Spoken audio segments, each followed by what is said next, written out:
bonunsia na de ne de ba ene ye say ema ye wo expiry date na expiry date na ye wo no ye wo because ya wo timi twam emra ye de ewo etimi twam na sesa emra ni twam a is there an alternative bibi fufro or option fufro bi o ha available a ye betimi ayusu ana ene ehun komo ne ye twetwe emre ben na wo se oba ewo medically time ben na oba ebetimi awo afa ne ho afa ne ba enya na sumdue yesi unyini a na o chances ye limited ye ne guy ni bekasa almost so a omufie kwa animu ansa na nyame dum omu ama omawo no ye ni omu so bekasa. It's an IVF an option.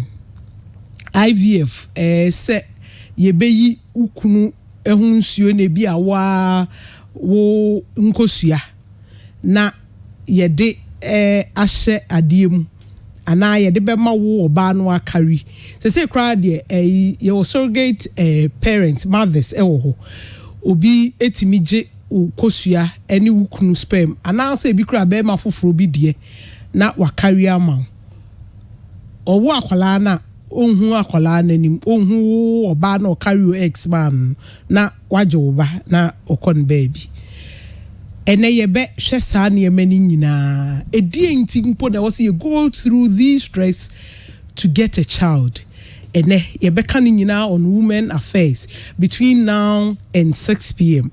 ene many an awesome celebrity we dey ka celebrity ya Ghana celebrity na ya na de nam kwanche. This one I think she is by all definition of the word ene ye ne be kasa na wa share ni experience or say now one saying the koye we think that she had a difficulty in giving birth and so no utimi awo ono ankasa ne ba oni ye be share atete no na etsen nti ene mene ura ire mama Mansa ena lawyer Diane Edudankwa ena ye betwetwe nkomo me producer Millicent Grace Safwodu technicians on duty ene omo eboa me website Padmo Eunice ena Nick ene me pese me wish me brother Eric Chumberima a happy birthday.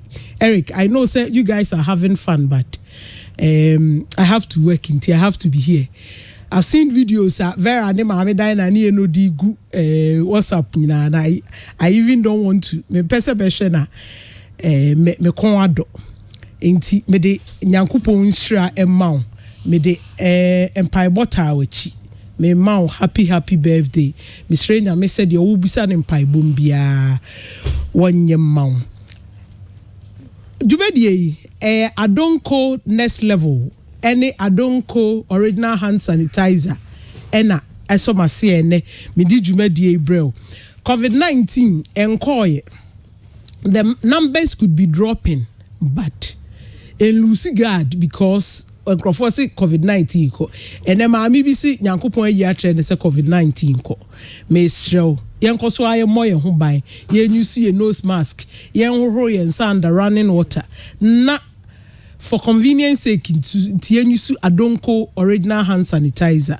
me srew e brand brain now de uhwegu nsema na rub in between your fingers let us say kwa na ye kodo lawyer dika atena se minim se mo afene pa minim se mo afeno me hope se nka mo ne be ya aka na nka de se de wa amade anka be you na mama mo be da ye me na efu no announcement am me free na how they say be ya ba fufu whatever maybe at discounted rate lawyer kwa ba ye ni o bibi abako adom nya me hia me ma femo yesu ya fio asemu ai ene ensema mo ne eyi mili mo si endwedwere ho no yesi ye ka awo ho asem ema ya wo twamu ana na se awo no se twamu a ampa time no epa ho a e dey options ene wo ho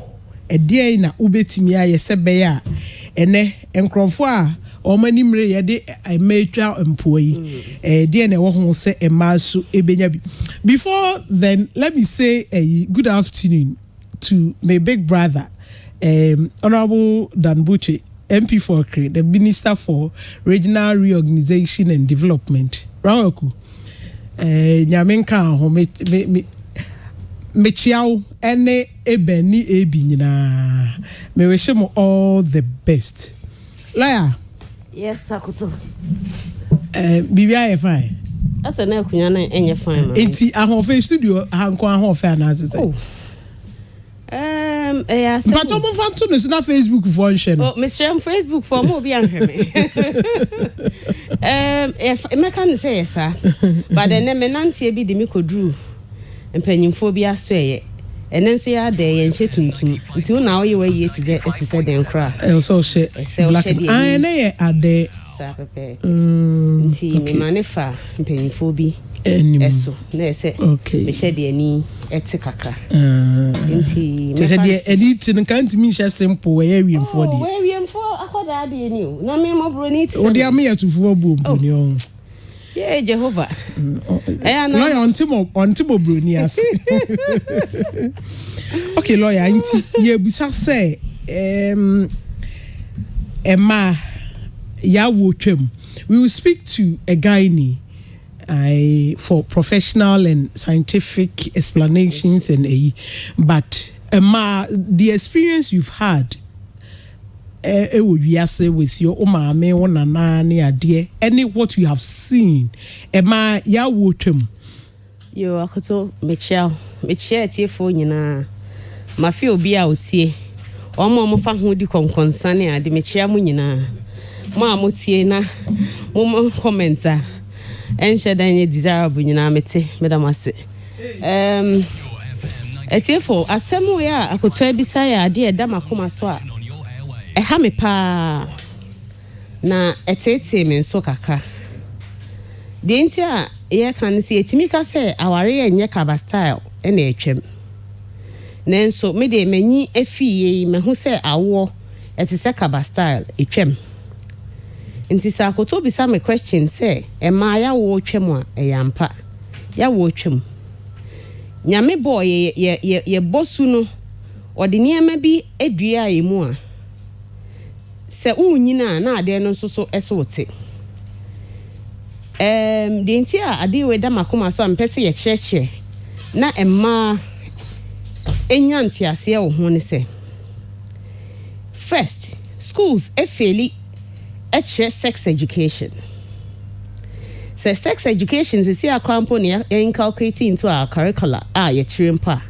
I don't think say teachers nya abotre kyerɛ ema nipa benya hotoso se oba umfie bedru baabi no awo betimi apa ho ama mani fi bebre mi hu se onipa kra unyini a na ya oba ubu nsana na umre a ode ewo no na eso te no eni 10 years break kitu and uwen me onim na madwe nyina ne se unyini na u menstruate a udidi yie no na o ex no deposit ne ye fe na eye kama not knowing said day na ya we start menstruate ye na o ex no o shede ni nyina ama na eko enti se o man fie ne bemben ho a science for say every day be our menstruate be o lose about millions of your eggs. I see. And na o lose enti yemfa ne say so obi menstruate at the age of 14 and unfortunately nkwada ni bi kra timi menstruate at the age of 11 12 and 13.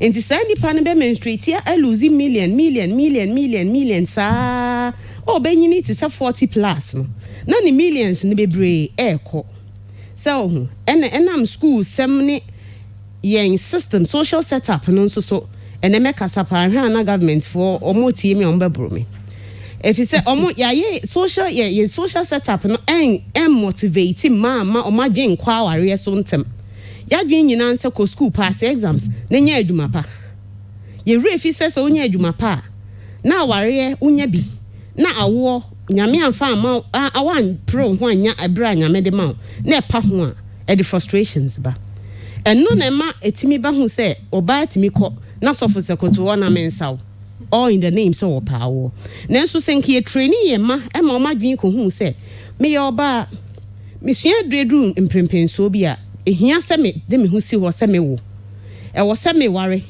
e wo se me nyama na se wanya sa adwen no na ye wo se o ma me nko many certificates any certificates I tell you bedru bribi onyame be hia okunu obaye mobo sofu bi a ono anko school na okọ ye ni bi e de obehye kona bi e de bento asaw ebi ana anya bento apa na ye bento efiri ono ano na afi agu w'anim ase no aware enti ehia se ye ma ya dwen eba eniema bi se oba udru mpempenso bi a de wo ye bia take a break dwen awo ho very important.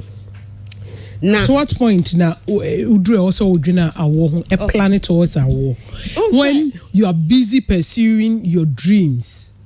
It be a dreams, you know, to be a renowned lawyer like you, a great banker, do you think an influential journalist?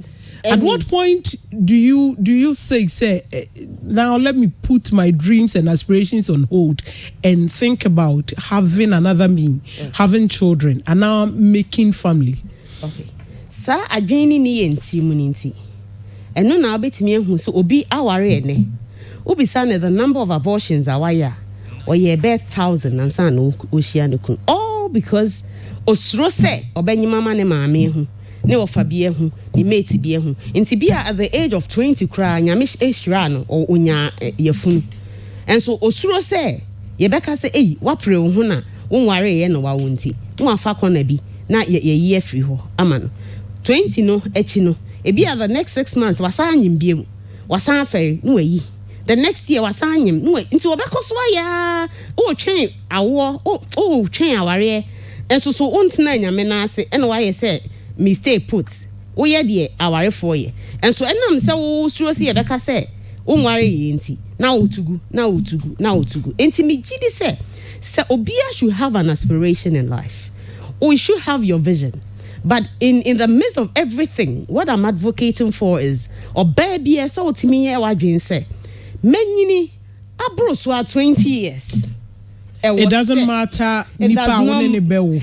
No, but say enye matter onipa ne bewo.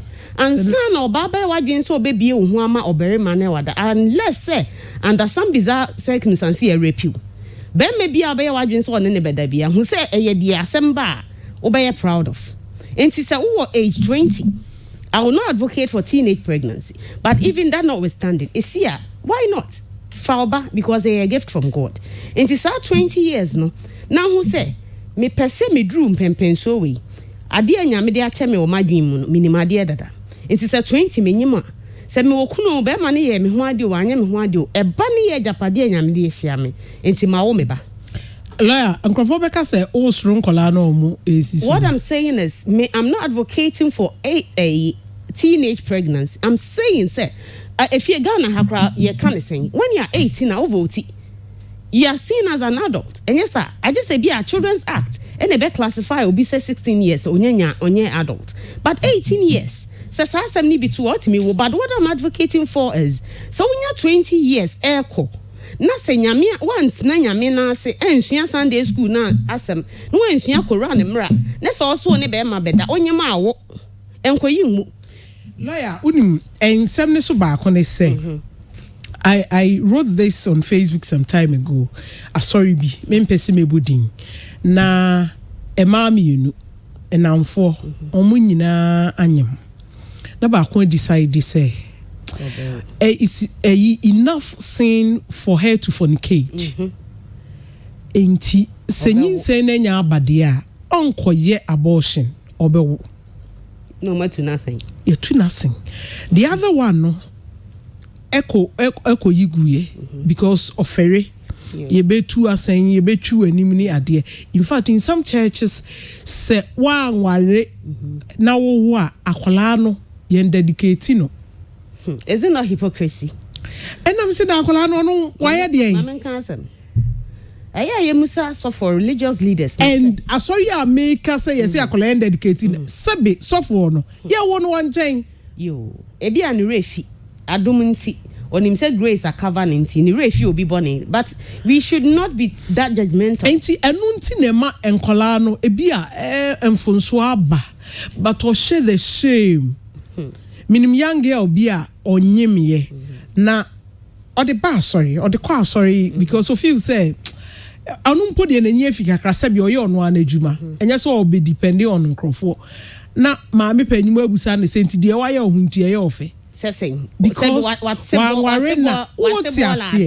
na say obi fufuro gina ho na say ekoba o meka so okoyi ato agu because usro public shame any side discrimination stigmatization intino so asofo na obi se wakbo adwaman yetu na sen ye mi se asofo na mu ahe e na omo brabo ye konkon e yetenene e wonyame anim obi betimi yetimi ye fundraising e wa sorry see e de koye ekoto microphone osofo betimi ye discane anto microphone eno nye na ada anye bone osofo no crass say ne girlfriends anya ba ku ni ono crass wa ma obi scam na ya abortion exactly eno crowd dem nko bad masem ne say ye discuss e de ye fundraising na sidan so for mo any committee members enya ska no asori dan no omusi omansi enya na ada enya atro enya bone ana bible mo hu see the rating ato bone bi ho bone bi aye madam fu see onyankopon ni weighing scale or the way exactly so enti wonti me meka sese bi obi anyem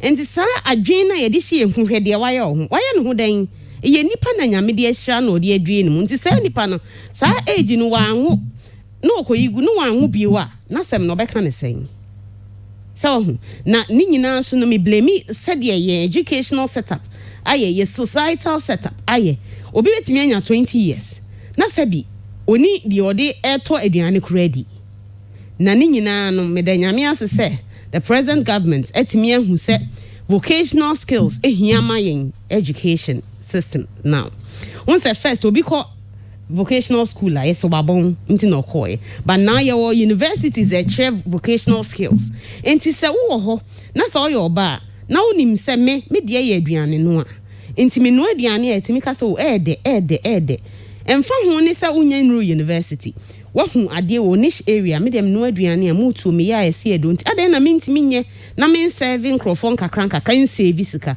enti ebedru ebri bi a se wo di mpanyingro na nyem to a at least you have a skill ubetimi ato diaper ubetimi ato aduane amaba ubetimi ato nsuo ubetimi atua medical bills but ye nyenya ye say ye ko school e bia ma government aba employing inti say government employing a bibi enim ye bia aye latent e we mu emfa nya adwuma inti yetimi sua say me wo bibi me won sa no adwuma me wo talent bi se ma ko school ti say den kra metimi de no so abaye adwuma ma na ma mesika na se bibi ni na se awo e time e ben na me kodi agoboni bi na menyim a aware ma ya still metimi agina me na so so oba na mahwe me ho ne me ba enti sa ne ma na omoka eye nimguase na mpanyufo madaroma mo me nyai yese awo ene eba a gift from God enti so obi enya ne na onya otwea na okonya ne kunu wie na so wankonya awo na fe ne de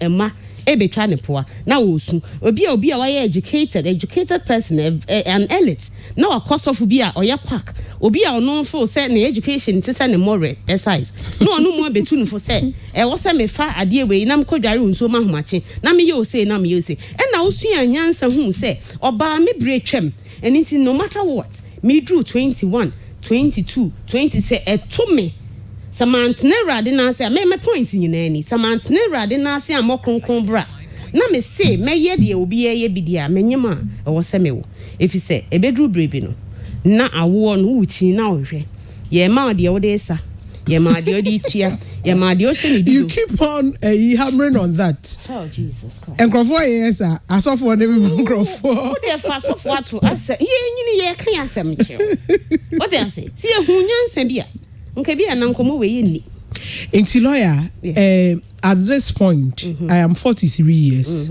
sebi ebia metimi ahwe me ho ne me ba se me hwe enkrofo mpo minikunu can I say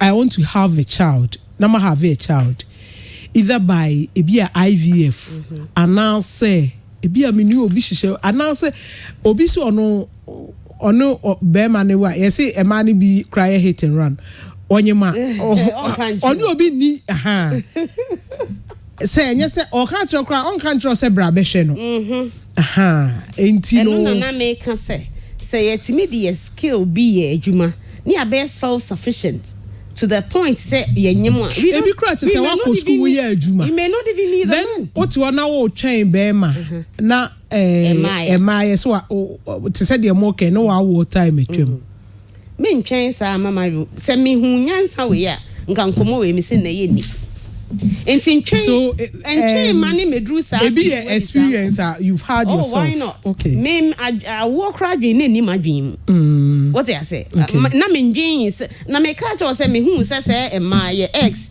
esa with menstruation any 10 years enti timi mfie free mu na hwe what I say me dem nim say me didi ye na me ex na twen me nti menya 50 kura na ex ne wo ho what I say it's quite an ignorant position na me take here but I didn't know because me a science person what I say until say me dream say oh say e was all dream say e na wo ye investigation bi na akon say say ade we say na tie na say me ye nentem what I say e no na wo dream alternatives nti akoto say wo de wo ho na wo wadwuma na wo nsa no sika wo hwe nkrofo you can decide say maybe meko say na wo donor sperms e wo me de beko but me mom de wo be twen say obekọ akwaji donor sperm de I don't need ex boyfriend woni be ma bi opel ex boyfriend na ne nako why not onye nipa ana be ma bi opel ex boyfriend say be onye ready for wow if you na onye why who ex boy wait me now or current boyfriend ne be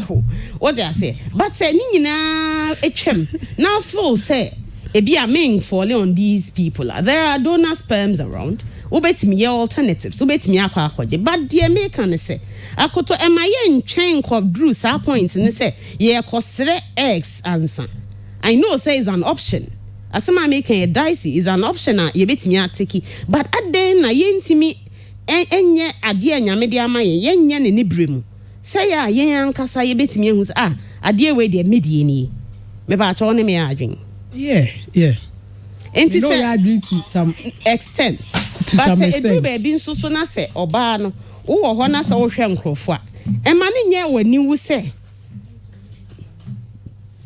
e ma ne nye wani wu say bibi a obeya adoption na say obekọ for fostering na bibi e ba ne hia me example minimo bia wo de ma me nka me ampo me situation when my mom passed on ne ka me grandmother no edo me aunties mo ene nanafo yi kire me nanano all the time na me say na say onipa say wa anwo a obeye mobo pa if you say odo a ye dan di kire nana ne madan di kire omo se bi nana anwo na fa abontin so ni eba so mehwe nana ontimi nye ne se de ye no enti awo de ehia enti me sre enye say na me say mofra me say if you are above 20 years na se once na nyame na se once na onyam se Muhammad ni nyame mu nyina ye yepe ye som ne ye nyame kro na enti se once na nyame na se amokronkron abrabo na so be ye de awarefo ya mesrew eni die onyem a wo sa na mpese me kan fi se time eda ye ho e ya say biological clock is what ticking enti don't let your biological clock take to that point say etiki a won't be talk afebe na oh yeah my view lawyer Diana do dan kwa oya lawyer ni mapa okroma ono also na isa school bi na otano no ya santo a say mehi oh really enye St. Monica City mpacho enrabafo na omo otano so no ah ma hwe ya ahwa ro ba ku eja me brother aheme enrabafo no ai omo a president all students president ai all students omo ko ya santua nyina omo president Regina Kofi obeku that omo mra meeting obeku se wadu tutunum nyina ai omo champion eni omo president ye discuss ma yeah biological clock yes your biological clock no wan hwe ya na etwam enti lawyer ka say edru emre bi ebi a wa mo bo awo but awo ni nyamba bankwa dia wo se unya kwanyem a wo enkase wo di society achi now ana sorry achi ana asofo bi achi ana sacrifice maku maamefo no oja ne ba de no wa beka o de enu nti wo bekọ akoyi agu ukoyi gu na se ebiemu ama oba no wayi agu no ukoyi gu na wa kra so se wanya professional bi ena obeye abortion na mawa na wakohwere wo nkwa abortion kraga na mrem unless say a medically a cancer certified say you can have it eno kra so illegal enti sebeya umpanyin fie so obi mfa wo ntwa wompoa enti no eba wo lawyer yes Akoto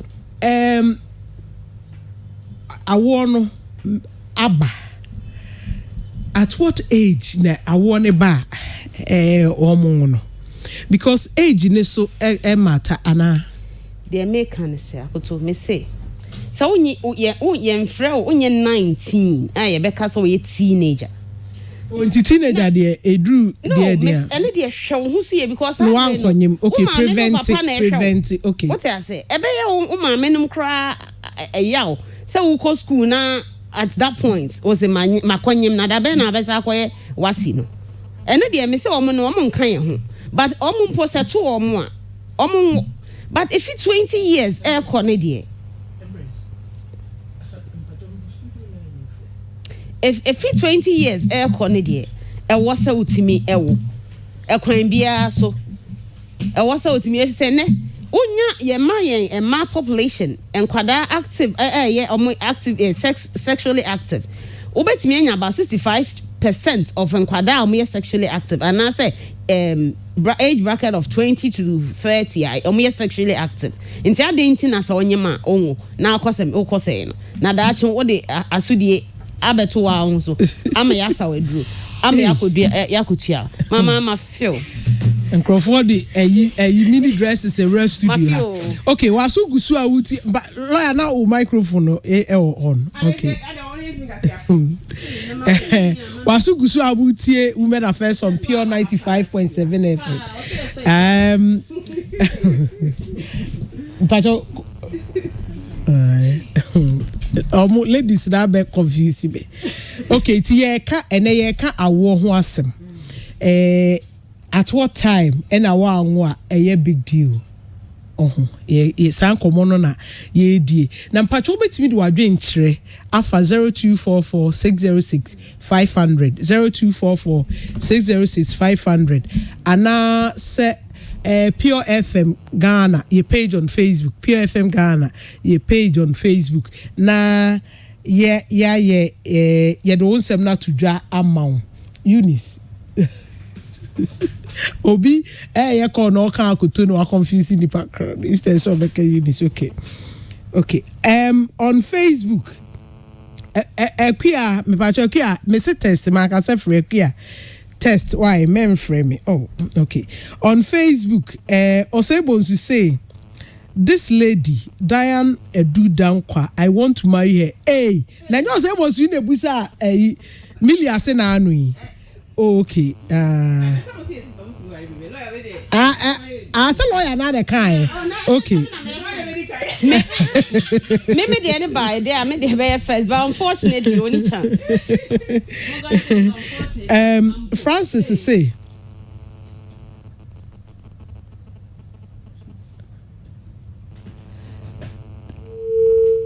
hello me pacho good evening to say for me pacho say me catch am say celebrities ni bi omo deserve say from celebrities e bin deserve omo de eraba ogina ahoma iso ye friend no Nana Ama Mcbrown Ama Mrs Mansa ba akopɛ magazine maame oye actress and I dey be former footballer na to send niema bebre oye gospel music or apu nyina to oye ni nyina and oye brand ambassador for bear companies bear 100 Nanama. Oh. To say. Nanama to say. Yeah, me I do more.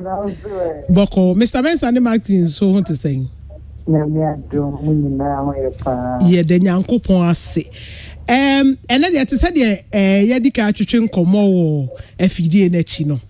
Na ye hwe ye say my biological clock.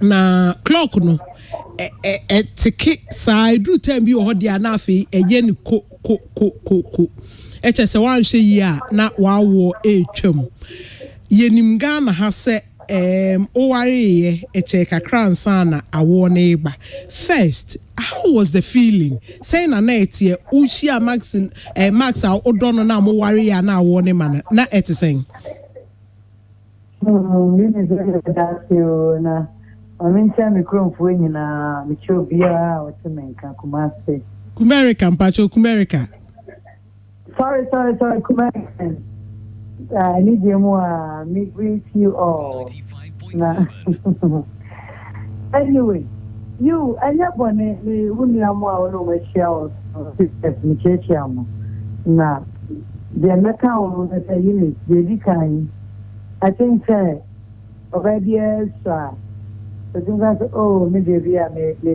me school we are me why ana me juma ya me be why obi to see oh abase fi akra me why eno wo but ade ba ko Nyankopon boy ya eye natural with human being and I man say aside the obe dream ni adade nyina it's so natural that every woman want to have a child.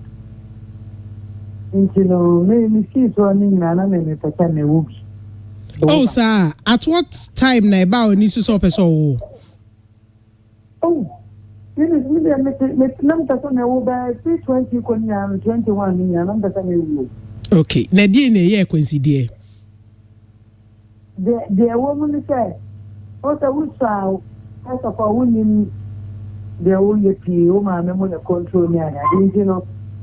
Be ma me no na phone no onye kwa se o tata me obetua obebo de kwa be fa so obeye se be akola umpi bia obeye na je so obeye o se be azakati because that area me chena ko be young girls be awo na ntina me say but and I'm said the na na me siki you know me to me anya ma je se me ko pa wo no but it is to me by 23 ko no na me started me chimpa no we share bank give no person me wo eno ntino na ma ama no person worry and now say o person no baka won okay na ka o pa wo no no mfa ne baby na so mfa baby they do not see me say me I want me say at that age okay but you wanted to be a mother nam ta say me would okay ntino e o ma na wa ye no ba na ba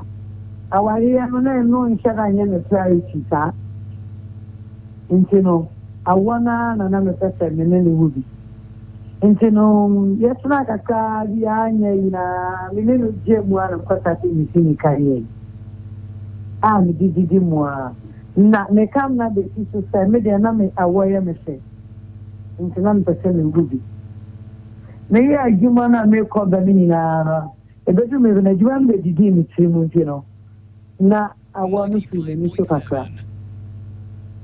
But in between my Juma in and my kind of the face. Because there Eunice or by and to she will be an estimate. Yeah. Now the person that I will need to know what I get. The carrier no be Bia will move back me to see no one. But never, it may start a treatment. You call hospital. Because of me among no, because baby and your among and the room maybe not. My father, oh, my never. Mama. Ni nyina aka ho. Echefo ye ni na Ama Mcbrown e ka say. Come. You see, the woman say Eunice, I've worked by the members of many brave 10 years. A good pan and me said I bring me because and things from the carrier the job also. And you know, Emma, me rape me kaka about 10 years no. Mama, it's okay, son. Yeah. It's Jamaican is a Eunice. No, my brand, and then you made me a bedroom. And yeah, easy. It has not been easy for me. Yes. It has not been easy for me. Nana, share briefly with us. It has not been easy, no. Apart from BSK, the frustrations I will go through. Seeking medical help. My share where you be, I'll say, I feel quite off will be no crampuso. Because now office on betting me a boama max in a bantam. Apart from society, Poetani dear, a bit about Manu, what would say? I quite quite to say, important the promo. I quite quite to say, my own yes and your day, the become a day. A do age be now near own warrior. A quiet to say at the down cut, yet catch those that would be. And no shame of what happened to the 95.7 about so far. Maybe to come in the way, my own said, or general. Maybe to come in the way, said, oh, my dear, daddy, my man, Eunice. Go. Go. Bye-bye. Good. Bye. So, easy.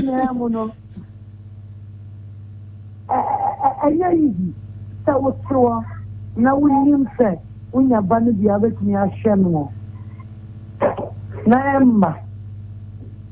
Now, why you are coming for us, you go after society, a nipper papa, and collect B and Nana for B. I mean, not almost I want to say, your favor. My you are the only time will become removed and the air. Because the room may be done a shed and none is soon. The quite human by the pass of some so I want to hear their daily. 95.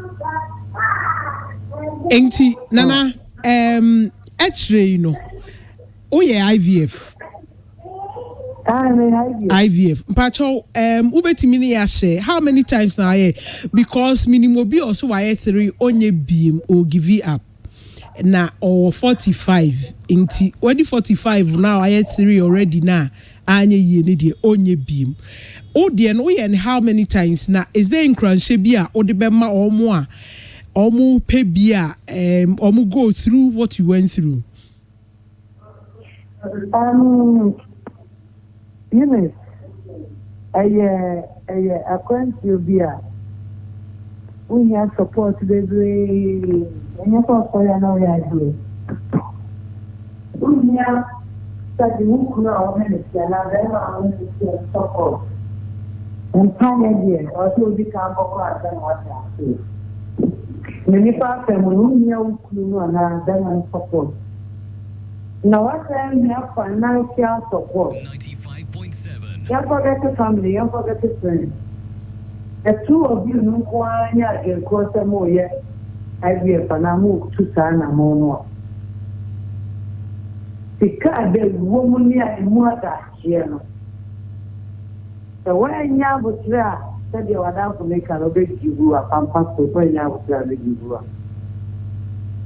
I also waji loan imprenu ena ode aha because me watching me imprenu me 2 times.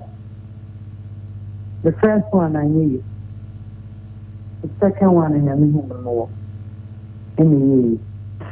Minimum be our 7 times. Wow. Yes, why 6? The 7th time when she gave up. She gave up. The only day I don't win. Aye. Because what bread. Make me a taste the mama or the back. Nyamenya na dom. Emma said the chat with. I won't have for. Yeah. I won't have for. It's first of all, you need one capacity and a wook and a bemano. Now I say yes, as support. Because my yes, I suppose you up. Yes, it be 30,000, it be $5,000 near there. Oh, say no crying there. I already have a 2-4. Well, now we're not. I'll take out 1 hour year for my you. A moon pioneer war, a moon labo, a more hospital appointment. Being counter easy. Into and then we saw a baby walk down or go down to really get money idea. Now, Unyanka about Bono. The young connection more background. It is not and no other sign. Because the service of what now regions of Ram or warrior means 9 months in easy money. A move a jana water count now over water to now we go through when now what's up now crowd over there. Hey, I'm just a minute and you because now you and me. Oh, Kawa. One, I mean, Yamadoma Muku, so my Betiano, my new Yamia Shiramus, come on, Nana. Sister Biso or Trey, a panacho as on far or bow and count cross a Debbie. Oh, minimum because about our videos are annoying. Some upon Yami Shira, when I said some of them Shirayame. My youth are okay, you know, need your own, not winning. Now what I was the kind of credit crown, now course the crown, however. Make my own womb almost this time. Hey, yes, yeah, Pao. My you guys, and that so we go through make I say don't give up. Because one, yeah, would you go back give up? Who can give up? Who can see me up for Yaba? You feel hospital are there when it is so I'm a bedroom may go to country principle. What mean don't mean study and down 9. Only will be done punishing all the what come panel and panel will talk a cocker over so bully your canoe. Hey, yeah. And now, oh, yes, I'll say 3 times. In here, Wow. in here. Nana, me sure say magazine at a compound house. Nankobi trying to ana obi bonwa kaji so kuni pakrobi because dia now I dream Kumasi asanzana kaka woman to us or connect or can't be moment. Because Kawuni Pakron and you live in non criminal. And you want and ye.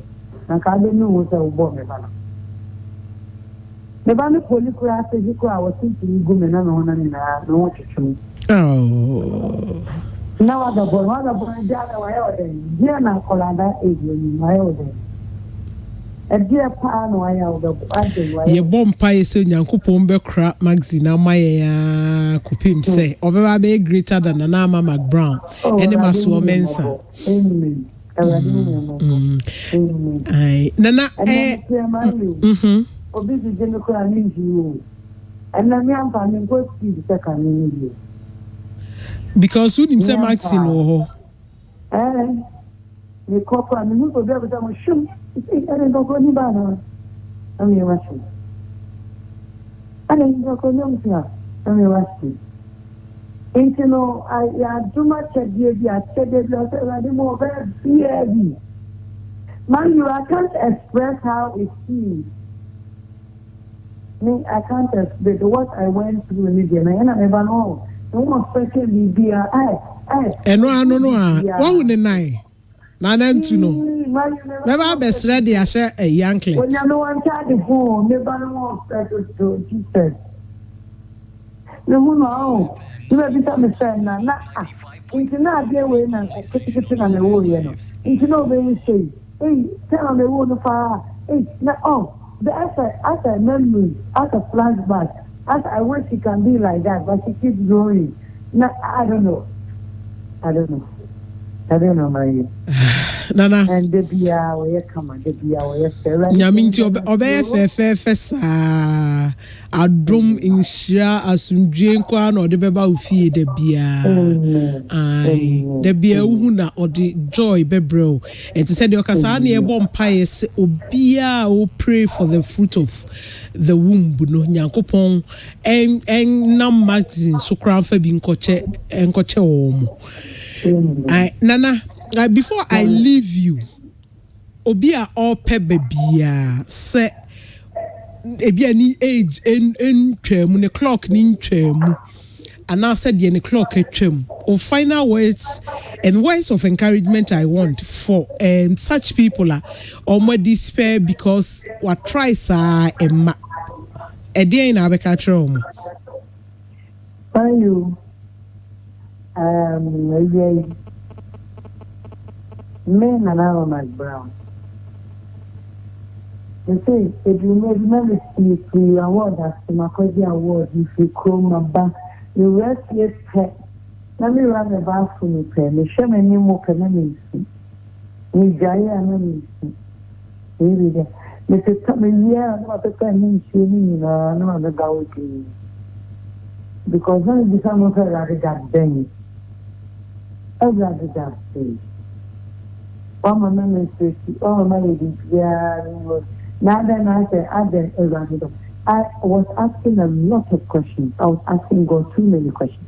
And I mean, so will be a within it's in the sun, that be a would be saying, maybe.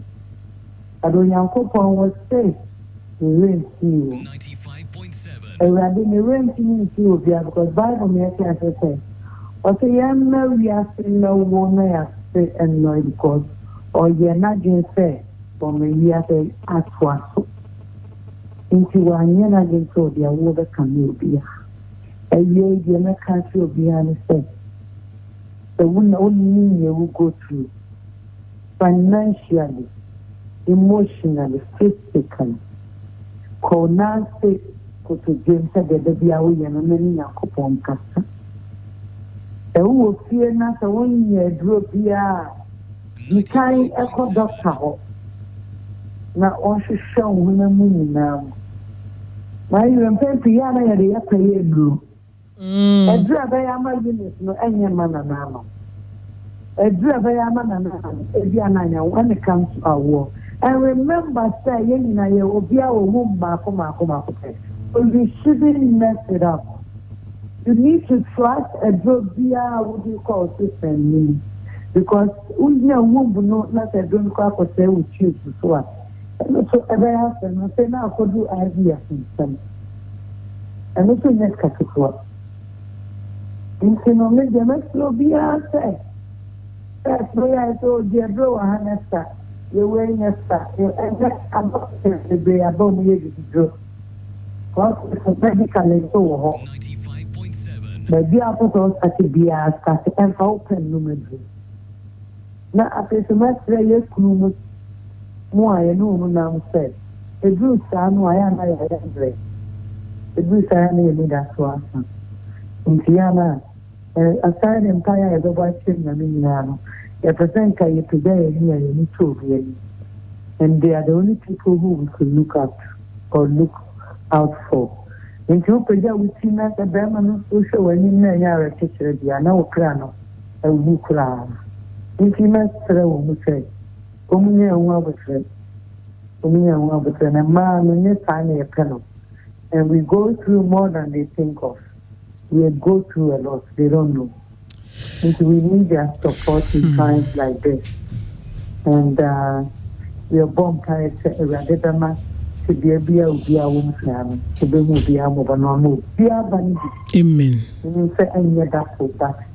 I will be a. Amen. Amen. Nana. Nyankopon shroud. And asem no kra me nyanka and I was here gume. When I called you, like me far phone me friend na Eunice there to say I didn't imagine she had my number. Na I said wada ana oluki tired. So nana me disturb you inti yen kasa later. So Debbie oh big sis yen kasa. Oh, you kasa. Now some person no. Oh, Miss Roy already a frame. I'm available. Nana, you don't know how that means to me. Sebe, and Kwanche celebrate for any ye. Just enter home. Speak to my PA. Let my PA give you a ye. Chese. Na me friend wo. Chese. Me friend no be an to the program. Nana, Yankupon Trati. Koso abre ho asesa. Nyankopon be koso so ama so sa. Why? Me da asinya ministra. Mpacho unya ma POFM. Oba Kumasi o so oba POFM na obesra. Me ba POFM. Mati. Mati nana. Nyame nchira also yo. Nana Ama Mcbrown sinitwani ena yene ne kokasa ye oye actress oye musician oye niema bebre oye brand ambassador for a lot of products. Now she's down to earth. We are my who dream honestly. Say it was an impromptu call. Me to an about dream so what we are discussing we could speak to her. A ringy 1 hour or 5 no sabo meeting or so or available main friend no. Many are so me dana. To say they make I'm not kidding no. I will mention names to you of a. I say enemy P in Casa, my itinerary Asema.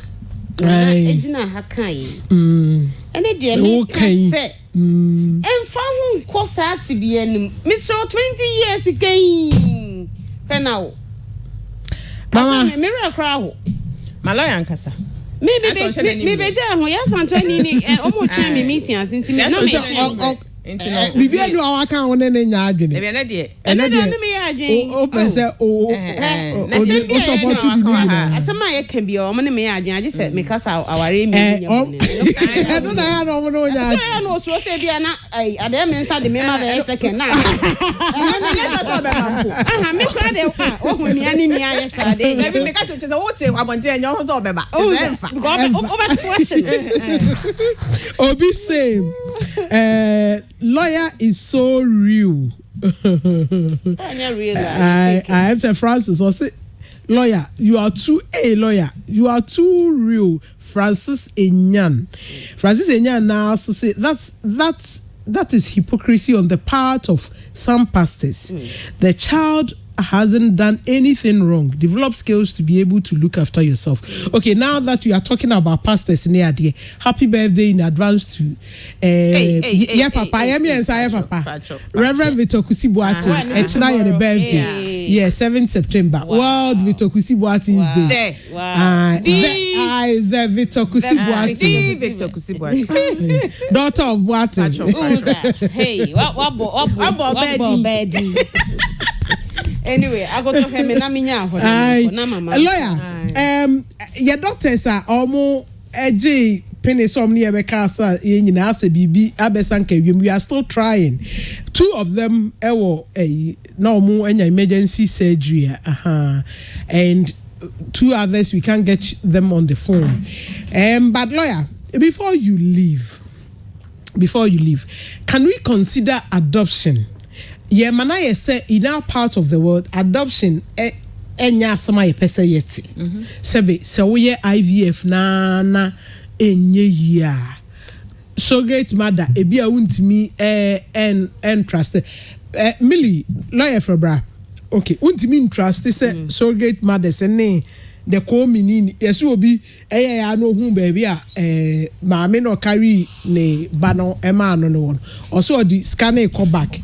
Waje say so je $10,000 and or carry ye egg no e man no say hwan dey say the agent now ye or draw me anytime whatever akoso okoje akola no on the carry okoje akola no or the scan e ko ba the $10,000 ne ko ba ka okoje akola no to avoid sanema we nyina wante de oye ai contract no wante ase or since sign not $10,000 ai and to avoid sanema we can we also look at adoption? Why not we are and Mr. before you leave lawyer adoption process fe kom kakra bi adoption process nye na ye and they up in court but also social welfare and say they almost kwan no e bie bebre it's either you go for fostering of a child or you go for proper adoption.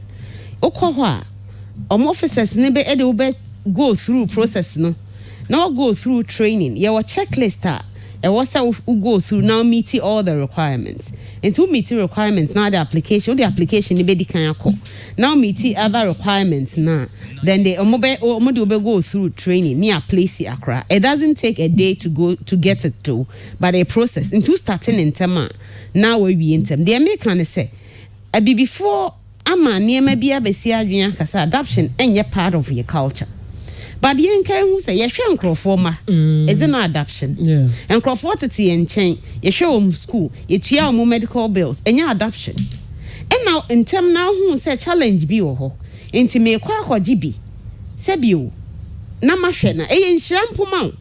But Ukojibia and most of the times, and yet the okojino na you problem.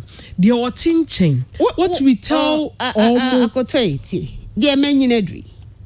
Na se nyankopon hu me mobo naturally na manko mefu a me de beti obi se me mefu ye pin no a me di please mu me ne na eden hwe nyame wo botae bia ma onipa bia sa wo pre sa obeye okopre minimum bia wo de me hu me pre akopa bi a se bi wawu.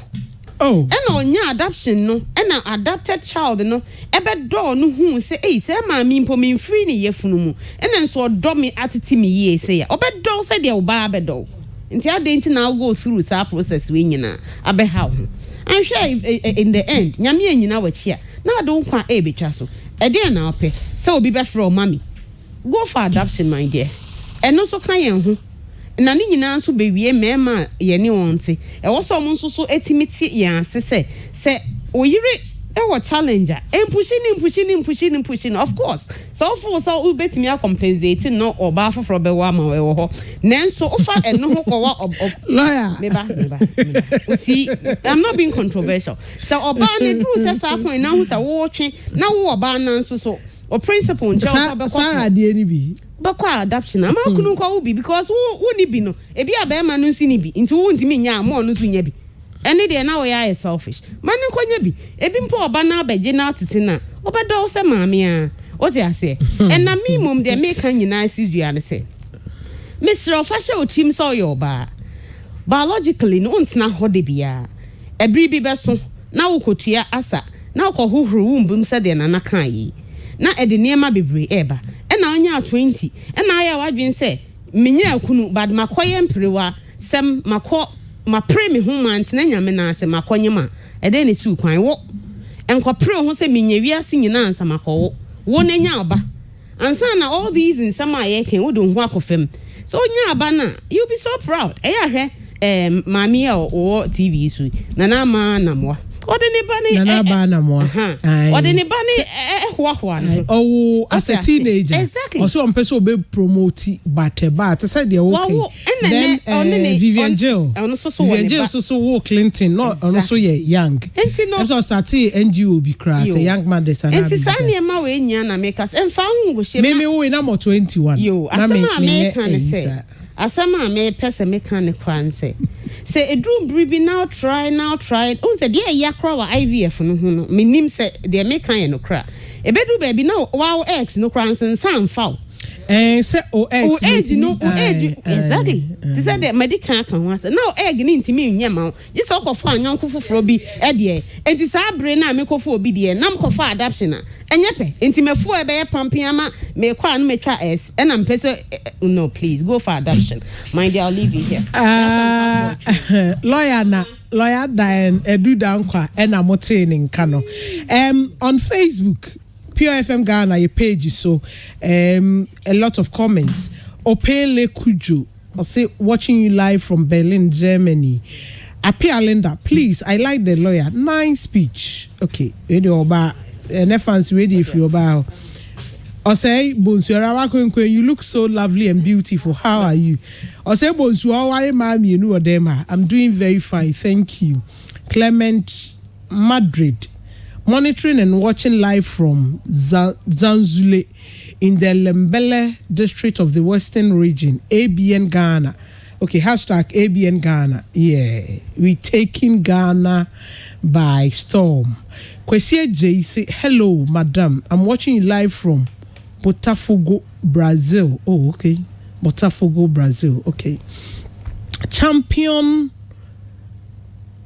Is it Van and now one? I know said WB or her AV or say I am monitoring. Or say Bunsu. Okay, one was a person worry, you know. Minko mama ho. Mrs. Mama Ade Mansa Evelyn. Mama, that's the same. Me wuti afọ ne ho te say. Bia we. Ye de nyankopon ase. Mama enne nkomo aye twetwe. Mama dear, fortunately for you, are in them. Bed 20. Yeah, 20s. Early 20s. 27, 28. Oh, okay. I think. Yeah, now that year. 2000, that following year. We're 2005. And I'm 2006. My first child was 2006, yeah. Okay. Into you the pressure enkrofo go through you when you be nyame adom when you who was na make can say I want back easily the poor chosefa be maka ho a wo ye gaga o kan na dey be say can rage selection na ye but no can rage school fees at you be say to munya can because you be say share next year asa I will be aka ho enti munya keka Mama, do you per experience or when you free a day people you have lived with colleagues near day, do you think that MI or biological clock a bit me a pound? I think we do. Akoto. Also, the biameno. I've always held the opinion say a man and I've said it on countless occasions. I've said it in many ways that I can to show that a man any mema yenyepe. And there's a reason why a man any mema. Say Nyankopon person obo pa and call boy be a mema nko for baby anka. But there's a difference between oba and bema. Ya body any ye bia HSA yenyepe. Your bar, there are a lot of things that ubetimi aye any de wuntimi nye ye wo mrema bibia menye be mada intino ebi enemen bi on ma mentimi nka ema mema because you say bia de mahwe but my oba de ya agoto menyina dru sa me da so oba de enemen bi on ma me hu say oba oye unim ena masan ka say me worry no na me ni expectation bia me say obi so oba worry nam de me worry me ni ma de kro no krampo na ye I say very naive mind. I think say there was a lady that I used to work with Dallas and no 24 no 5 akata ni ba that time no I think sometimes can me wo I think I mean my first child and I was 28 and I made you who say then na at 20 started wo free time obey and I go to her so you be out in Germany bia why how do krom because teenage pregnant Germany ni UK why have because teenage pregnancy we krom han because we even baby abo no be pushing ba enkwara che say push obobo akwa wo pushing ba akwa say kura no obo push 2 akwa ba kote ba kote ani mu e na omonye mpanyifo enkwara girls nkwam say mo dem organ na dey teenage pregnancy mo hwase me be chro dey wo say enkwara bebre wo akoto all that I'm trying to say is say first time it say Tyra Banks e freezing the eggs I think so I will recently. And I started with I free freezing exercise mentioned and I say and at that time I think she did 30 years. She was getting to 30 and she thought that bedu ebonya quality eggs and found into kwame in eggs freeze a whole issue and a lot of akata another black Americans be yes they freeze their eggs and then udu baby and it is true. Maybe I know my started and I was asking docs into a bad time but no soon from 18 years to say 28 25 say why just stop so why because that's the timer quality eggs by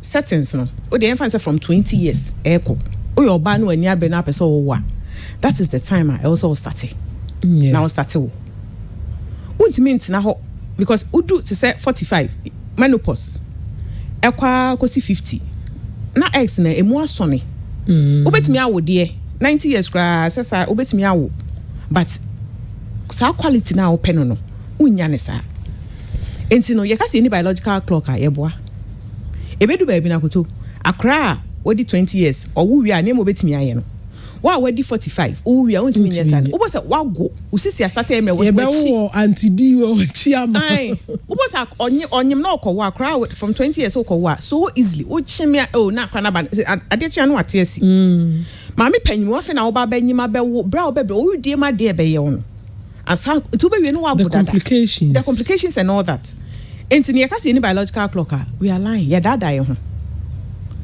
lawyer ansem o kan wa ha nyina ye no kre why you just up so get to it fortunately say crampo there obe university girl be abe university no ne fan say your highest way of education in the first degree obe we no we design no e be 20 years 23 and that time no yes say unye ready so person obe worry and abe me be am so you are sexually active lawyer can say me there me dey I say be me bia one ne kwakoda bia no fa she otirim say ubetimi ne na one ne kwada one ne da raw no one ne da na won protect ho na wa je say ubetimi anyem e wo say ye obi a e ba say wo be wo a one ne be wo and sa no so ne wo be wo o me ma pressure say koyi so no be wo de no ne de me ti fanya asem sisi aba wo no una be carry again because so no be wo de no onye chese ye fa na asem nya asem but the point is now why Rajin says asemba ho obewo because Akoto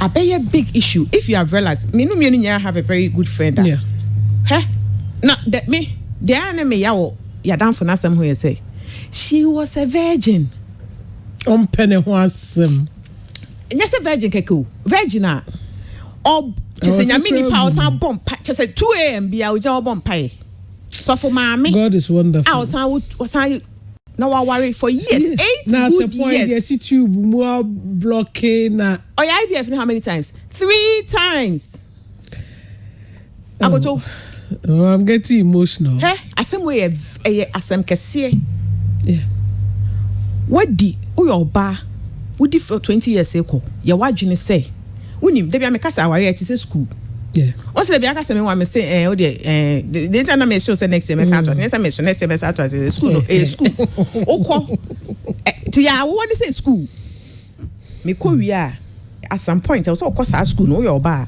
na uwie a na wato aso why ye de opese we bia sa de na ye de agi eti na career so why just so e bia na awo ni aware is not part of what de opese we but etwam edu ba bia oba bre asa no wanya Shamima Muslim at a point in Krofon she took a break to make last time no be on TV so that ambassadors I guy no now Alliance for Women in Media Africa yamwa enyina ye ka ho ona ye convener or on a invite all of us to be on board and she's busy with her job yenyina and or freelance consultancy ni ade but you say I will be a month or 2 ago so I think 4 she took time off the screens any a microphone to have to get children to make a effort on one family and it asking emre bi na ye hu no ono so akowo ye enti at a point I was say ye dwene no say although your ambitions we have things we would want to achieve but say uni bi kra dwene ho no those things can wait Akoto sa ne man e pesa achieve no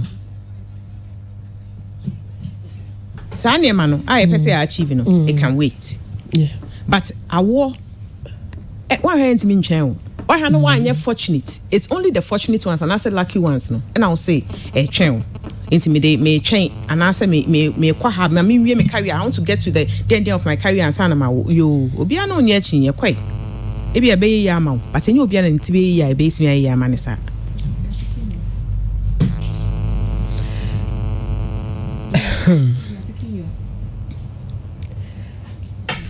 hello Hello. We've been joined on the line by Dr.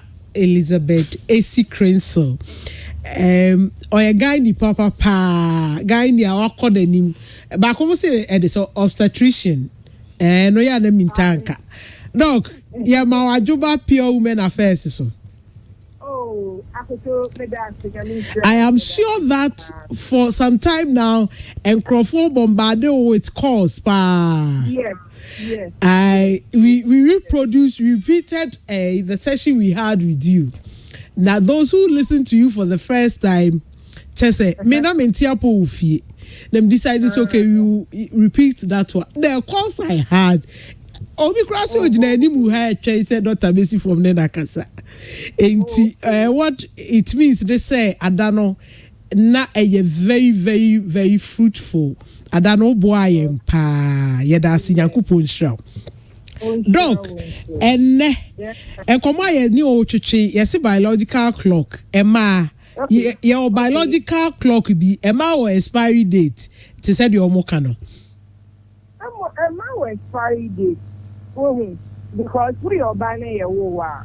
Yeah, expiry date, expiry date in terms of natural award one kasa will be and my the and year the kusho baba to kusia. No, the bear must spend this year. Now, I mean, say, I'm busy. Oh, now, we are Kusiana, the bear to Kusia, the way. And before I ever wore, do know on the Yawa and so say. Now, we start to say what we are by your now started awards tomorrow. But soon is Diano. Do a never cool, maybe a bear 5 and a 6 and a 7 and a 8. Let's start to say a develop. Not Baku, a decay. I say, therefore, America. Who's the little Baku decay? No, on I number 1. Yeah. It's Baku decay. A friend said dominant follicle. And then the two could see, and it's a 1 man. When you man, let's say, and no, a bit yama one.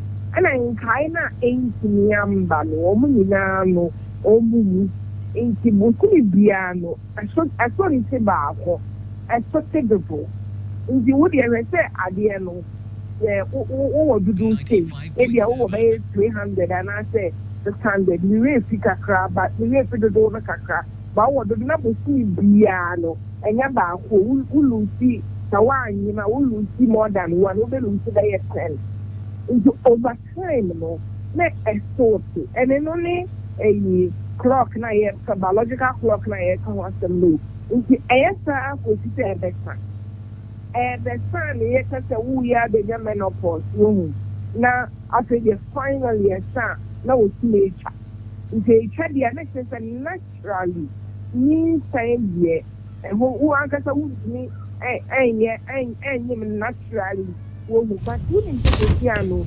indiana abani india ko ni I mean, you said, if you cry your menopause, the cinema is woman, she man sign baby, but of course, you're the son. Okay, Doc, Mpacho Semito was ya. Emma no, not your cosiano. Apart from say, Sana no so yemre.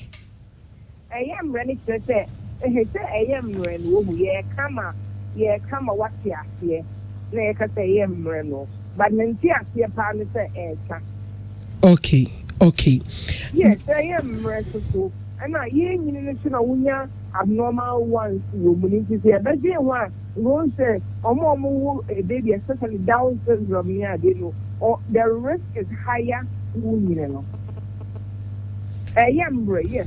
Even you say I am because when you are younger, it is easier to become pregnant. Oh, it will be a baby. 24, 25, 26 is easier. But anymore is a little difficult because one, two, I am right to tell you in terms of fertility.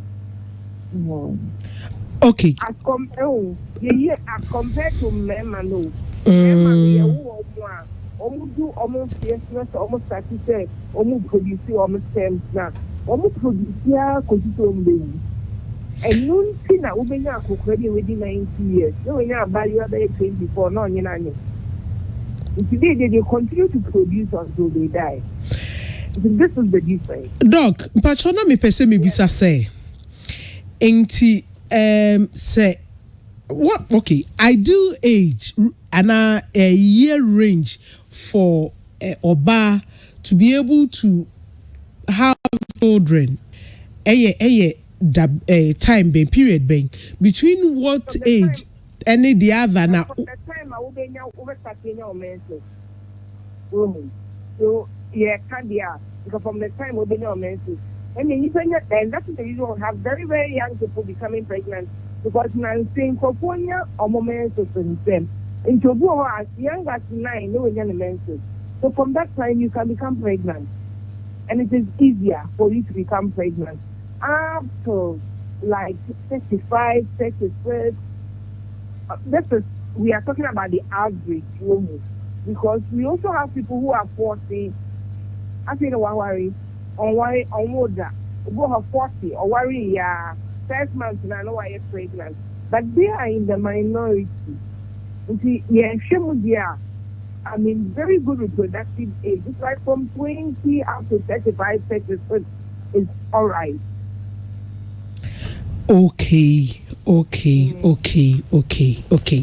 Enti doc say make say sa period na sa range na complications ni be any day na emma wuntimi have children of your own and I say children the natural way. That's what I was saying that I mean I have seen people 40 they are not getting married and immediately they get married they have children. But as you advance in age, because the quantity baby will cost you another do and then I'm more the other community, then you realize that trying to become pregnant becomes a problem. But some individuals vary. Now also means apart from Ukoshiano, there are other things that we look at. Especially for us blacks. If you were by the time of the 36 years, not 35 years, no, when you're fibroid, it's what I want. Fibroids are cassia, especially for the black race. Fibroids are cassia, it doesn't happen to everybody, but quite a number of people get that. Until your risk of becoming pregnant is reduced. We have fibroids that we have to deal with. And then the risk of even having abnormal babies. Abnormal babies, doesn't matter with age, mommy age. Exactly. Okay. Exactly the age. Even though we say the outliners, I have seen people like 23 or more than the first baby now Down syndrome, but they are the outliners. But it's more in the advanced age. Oh, okay. We advantage they talk to you and they tell you about all those things. When you say age and costume, so that is the time you can get diabetes. That is the time you can get hypertension. And when you are pregnant, and we are seeing you, all those things are running through our minds because we know that you have that risk because of the age. So we look out for that. And then when you get it, you deal with it. As compared to when you are relatively young. Wow. I tell for your name, Dr. Elizabeth A.C. Crensel, or your gynae, Ewo Konfuanochi. And now you can say most of you wanted to see her. We are or the chair acquired to Jana. More person be no. Namako huni didn't come efa a war. Enti doc. Yeah. Apart from having children, say wow egg any uhokeni sperm. What other options? And all for Emma Bibi Tibia and fear and now Bibi Fufro Binti or Muntimi Engo Eba. Okay, into a bar, but you hospital now. You never also go by a customer bar, meaning it's a mere idea. You best find out your age, how long you've been trying to become pregnant, the over fibroid and now. What would be an fallopian tube in a hole? who could produce system so now what they percent. Who said can you know Obani Bema were in December? No say Obani knows me, but now research has made us know that the new same ma na Manu 50-50. It is possible that a Bema, it is possible that a Obano, it is possible that a Bumi ring down and what can boom the more problem. It's the area, a young fishes. Ebi die e hu se ye check kura baby o su ko tua no ye wo test ye be check na holding suppose say ye only problem there but because of we age and baby o su ko tua no na holding akofo mu a eno na ye wo bi there ka say ye no IVF na artificial one no so baby o su ko tua na holding akofo mu a fine eno na say this say obetimi anyim but I don't know, you're the young person, Kosia, any area who could stem, and I be any idea to him. It is so, a queen over. And you'll be them crazy 50. But who say, yeah, I understand, in pregnancy, we also monitor you for all the other complications that you can get in pregnancy. But yeah, pa. Doc, a while ago, na mene na Ama Mcbrown aiding komo. Or no, what she went through, say, oh yeah, IVF. Or say IVF no yeah, twice. Or who ni womb ni other fertility treatments are, oh yeah. I was telling her, say, a friend, they say, I had 3 times IVF no, or yeah, and it's expensive. Any idea to give it up. Doc, a day in the ma, send IVF ne di enke o sefa ana a day ne ma IVF no so omo ye emfai we say we have to be DBA no apart from Yakopon 100% no DBA ni ho 100% oh DBA ni ho 100% and it's a human institution so many things we come into factor but okay. I mean worldwide IVF the success rate could be like 40, 45, maximum 45, yeah. Well, that is it. And yet, I mean, we be anyway 100%. So there's this kind of failure rate. But, I mean, and then the psychological stress, the mindset of the person who's going to do it. You can know when I say, oh, God, it's on the field, none and one is. If you see my placement and finally you decide on IVF, I tell you that go with the belief that you don't listen to the negative side of it. But nothing is 100% in this world. Doc, Rababi Bisa say, can you explain the abnormal baby term? Oh, I mean, very, very common one here, Down syndrome. Okay. Abnormal baby, very common one. Is Down syndrome. The you cannot sabi esuba no. Well, no, omo penyum pa, omo nkwala no omo penyum pa, no omo sane, and I saw almost a crown to the normal disability eka ho say bia ne limbs mu aye eyi weak now say sometimes they will not have problem can I'm talking about the abnormal babies no and I say so be nyini bebre ansan na owo a enema e de brain kola no. Yeah, the common one that I can remember off the top of my head is the Down syndrome. And the Down syndrome is a syndrome, you see. So it comes with other things like maybe the heart, on Akolani, really reasoning is a problem. Or it's a whole, yeah, it's a whole. But that is not to do with Abia Obewa Korana, Abia Oza Bobosa and Nayasi, Nancy, and the Omoko tissue for exercise one and none to me. Okay, bow-legged for the idea, no. Yeah, no, a pine, I almost and it's you that be near. Okay, at any age, it can happen. Okay. But what I'm talking about is more or less to do with a cancer chromosomal anomaly. Okay, Doc. Nyankopon shrawo pa. Mpachomitie, yes. And I'm talking. I was saying that at that age, I told you of the risk of diabetes. Hey, be crying in panel or diabetes only. And not buying or bending here. And if you have diabetes that is not controlled at the time you become pregnant, then you increase your risk of a heart problem. Common one, heart problem. You can have a problem, think hypertension or heart development. I say, maybe a hole in heart.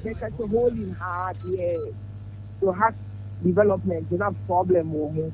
But never know you diabetes. And it's common in when you know only no quantity. And some maybe I know you know about hospital now. They check you and not you who saw diabetes. By then, you know, and you may be when you say not calling it. It said a advantage, disadvantage, and answer damage across the area. Dr. Crenzel. Yes, thank you so much. Jankupo Israel. Why? Na but also Saba studio na ye sign di ebishishe so. I pacho you. Me da sinyami Israel pa. Okay. Dr. Elizabeth AC Crenzel na ye tenin kano or ye Gainia akodre o adwuma ni mu yie na oni ye di nkomo no. Ema mo asuma o ye se ye wo eyi. Expiry date your biological clock. He said mama so ati as ye di enti am se mengu biem no. Na nkasa. Oh nyi za na kan of SSA. So eguyem. At 43 me ba penye di 21. Na ma ko e wanya menopause. Get to it. Me wie da kwa minyante. Mama Kafra na wanugu asem so na me kofa doctor. The fact that there's a doctor come as him. Also said yeah me can no aka. But mama na lawyer can say society ka ho enti ebia sebe menunim ababa wo bia na me can say bi obi ka chen say de wire ohu. Somebody who can take care of neba. Yeah. But na yebu nanim tie because wakowo ring enshelo. Enunti no obi o ha nyinse ne ba ostro die society beka na wakoyi agu. Ebedru se obenya ne ho kani no na awo no aye problem. Yes premarital sex sin sana ye kire free Sunday school besi ne nyina sana ye kire enti ade ne wo hokra na wakonyinse no wakoyi agu because some person e beka say wo bu yankopon emras na de ne ko amaniem later on no na afi na wo sofo no kro de mpaye ne ade e ha wadwede because o feel say yankopon entie ni sufre yankopon de ne nyina adom no but oni benti o feel say o sufre yankopon ntie. Do you share doctor lawyer asema na lawyer kan say eba wo Akoto boni bien ho echen boni bi yakupo ni we isko ni we wanga sado krampu no premarital sex na wo ye no yesi ye boni na wuti o mu a na se ukoyi gwa mama on hye se onware na wo adwaman ye se fornication bible tia wo adwaman na adwaman na wo bo no uni obi kunu na ebo a adultery ti wa o fornicator na adulterer no ni se asa akoba no asa akoyi agu abortra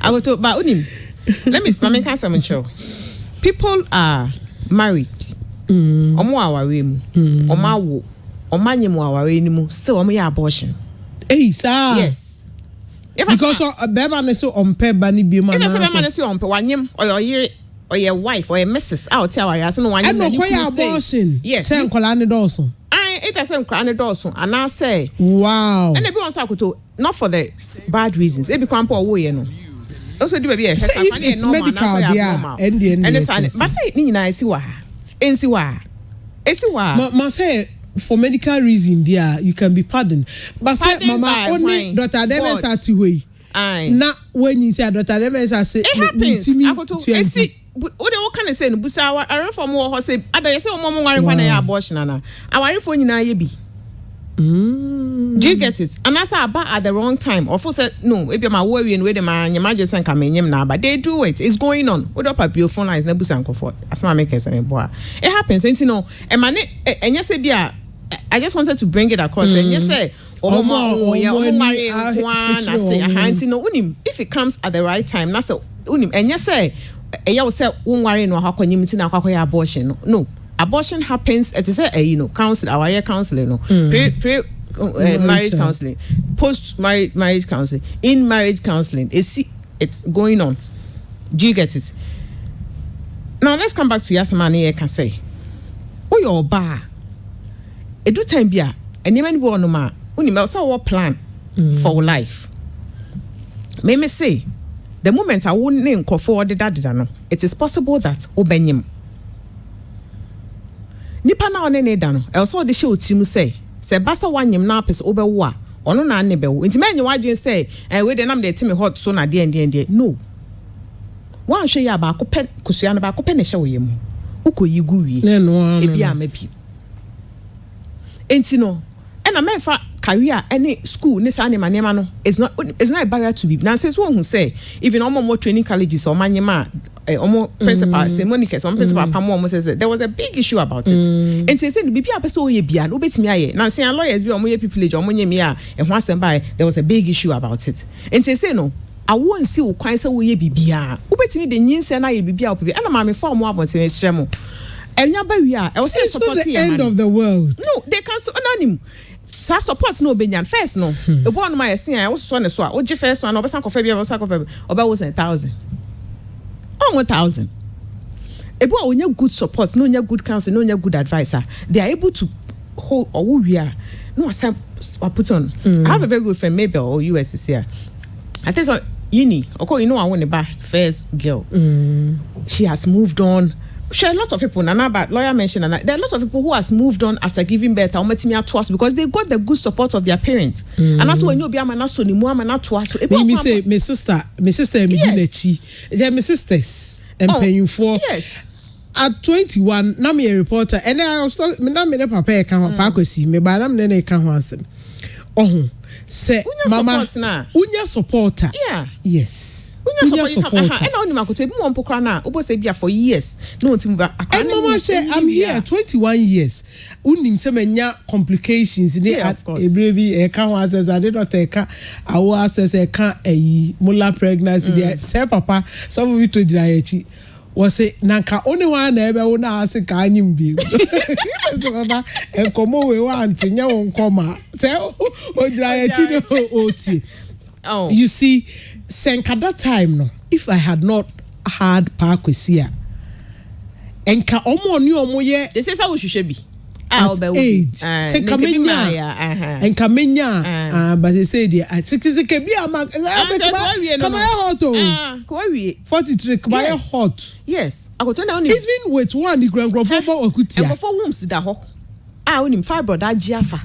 Yes, said that when nya hwe nya akra bia me dem na fibroid na besisim. There's a particular lady Akoto na fibroid na ba say ye koyi fibroid na ye yi womb na ka ho. I remember this story very well. And my dog advice say unim nyem alisunya ba akope na ko woni ye yi womb na wanya papa. The lady got pregnant. The lady went to church and it was a big issue. Lady ni catch am so for ne say or say oh na onyim na den or say so musa dog. So they thought that on the dog crying. I remember that one. They thought that on the dog. I no can say do I own him. My can say do I own him. They thought on na you be say no narrative story in church so say it say okay wa so for nka be den. Oh, that's the way they encobe no say hey girl. No obewo. Yes, wow, beautiful girl. Boy no confirm very ma. Who are crying to say yes, very ma. Yes. Yeah. There are a lot of issues like that. You try, my money try. Oh, they are fe pa. Ni agiji mo so say oh, na dey na fe sa Akoto. Oba wanyini, wedu aware, ya be ni where they pin, wakofie, ohakwo wo ni say fe. Enyo bia na dey etesa. Nobody, enyo bia story ni sa story no. Obu on so a, obetimi awon mani nyina awie. Na where dey chat. Yeah. Obu on so Akoto fe pa be ne wedding pin na for akosi aware na say be ya eba oh shisika na nkrofo odi na ni my stepmom o si ye de praye nyina akobe mo mpo ano da Oh. Ni bono. Just because of person or ba kope. Obetimi akosi etimi ko ye ade be fru yem yesi wa wo de what wardrobe most yesi den the kind of things people go through just to get a child. Nana nana America no. Yesi e ohu wumbu ma ho. Yesi so bi kana asem ye ya. Anase ye pick eggs for IVF. Ya madam obekona am say wada wa just ade ne ye ne ya ma ho wasi pain na ase ye du top wasi ni nyina for what? To get pregnant. Na say uswa na wa ankasa onkra boni sem yen can say sheda nobody's promoting it but unim Akoto, we are not yen preventing your man from we are not doing anything possible to prevent them from having sex. We are not doing that. But omu kofaba momu. Okofaba wie na fe ye ni abrese no wunti ebu parents na ankasa na de omo man kokoya abortion because obegu nanim ase. Ai office no ye nimbu ase. Oh. Nobody is saying see ya krabia wadi 18 wadi to banim. And also Americans fortunately now saying by 22 23 na school bia pesa o tertiary level what krabia dia ka bia da so bia into school. It is a time no if there's a responsible person in your life maybe if a certain if a couple so I'm not talking about man because man we already 23 there when you what you say when you're ready say obe worry yeah both one kasa maturity and wow ye bia now then am 23 we university I because adwuma when ya 2x4 be when ya adwuma ko e good one kasa we are not ready for marriage remember be already 23 bia nya when you waje so person worry sia but oba we this from 20 years ago no why set why ready.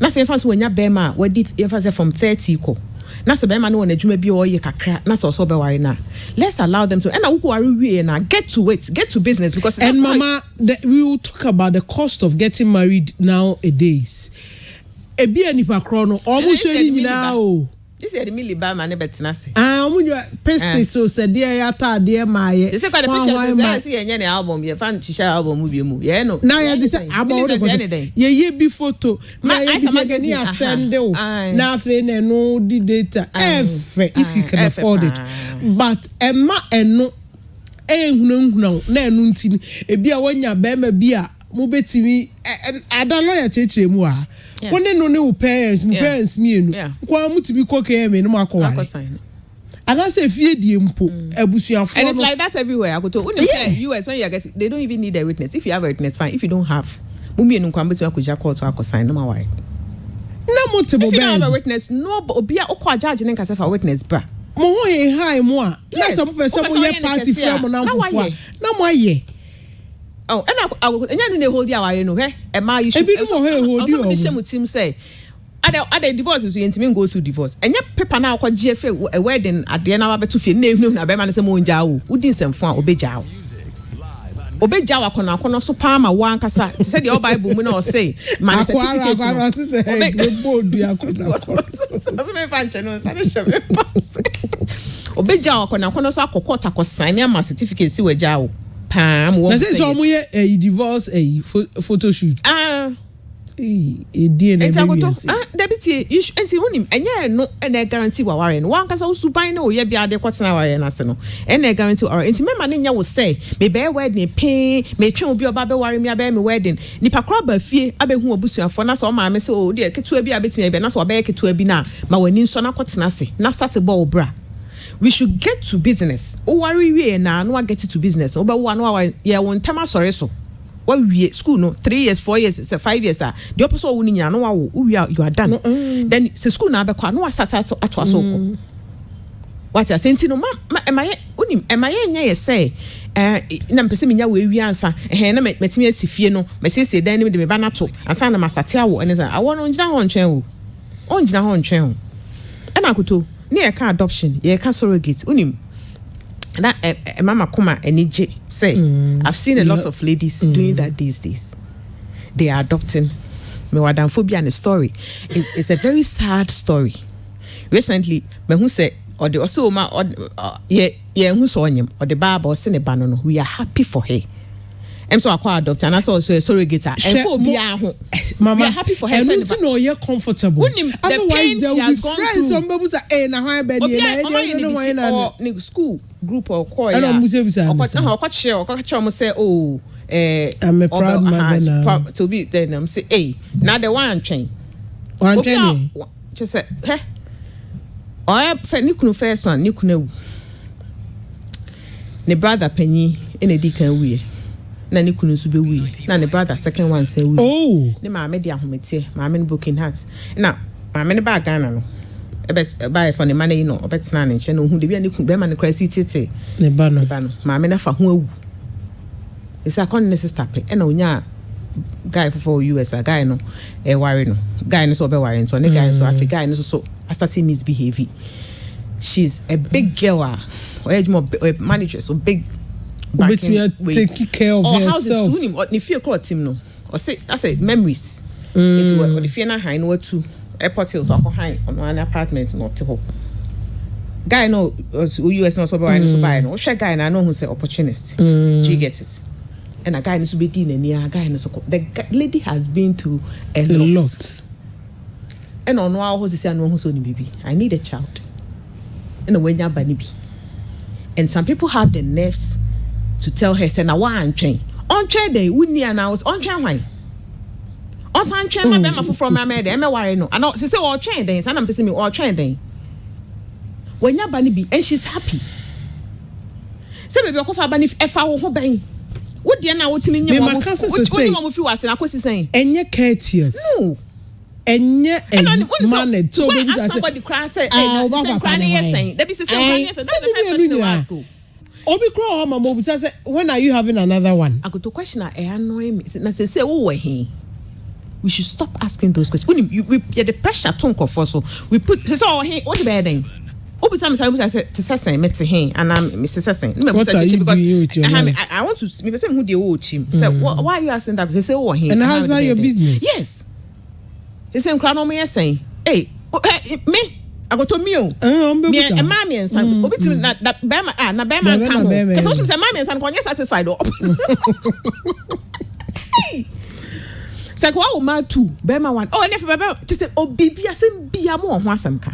Wa Baba, Bema Bako, oh, me days of a big home. Hey, Yaku, Metimia, mammy and son, Obasa Busau. Na for Bema ne ka ho and I said na Bema nka ho mama for Bema just hey that's what me say be every day I know you are but people are serious and on him serious no okay just I say onye satisfied with the mama ensa no o person still la no o person stand be onye o mama ensa na for ba ka ho na akole o papa ne ho ai na anye ndabe unye na be amahu da bia hu me na me da bia hu me kwampo na me nyem no wa hu antidan.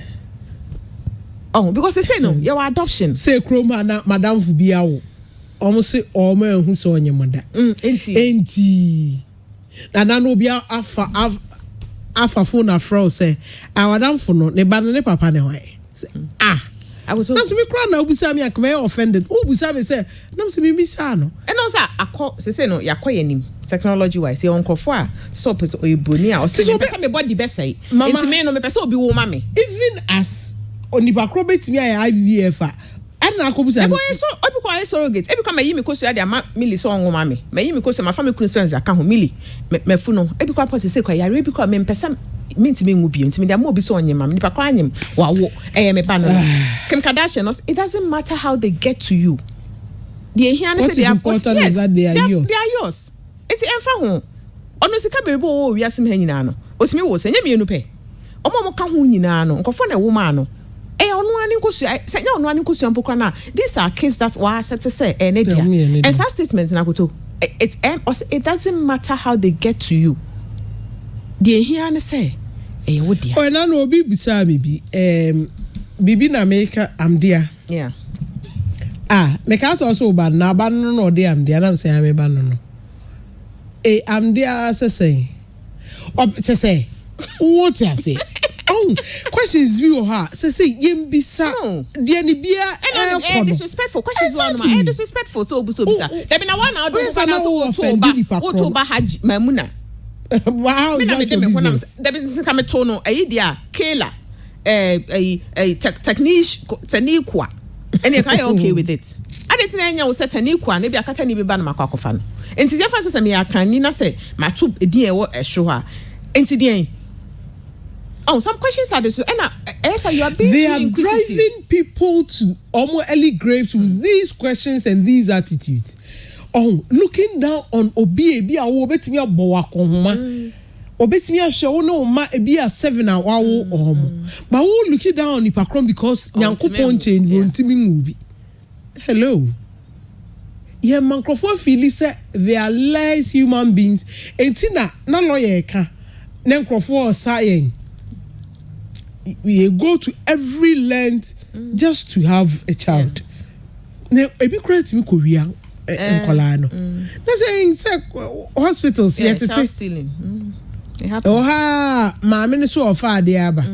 Na be so quite the hospitals that they are selling. Uno be that hospital room back na say wo a ukudwa ukọ bathroom akọjon so cross ofa obanaka because you never know no ni ntino ninya is our pressure na meanwhile we could have avoided sanema we nyina minim say I've heard it and I say it's not say minim say fact say that's what happens but I've heard that enye ebia obi abewo yes I think so too ebia enye say obi nwo say be so you're barren na all we do a barren na just on the oye dey awon I don't think say that's what the thing is but even if say who no wafuntimi in career na say you can have other means of having a child it is accepted entino see betimi a we should try as early as possible. Yes, when the days ne passes, what did say 22?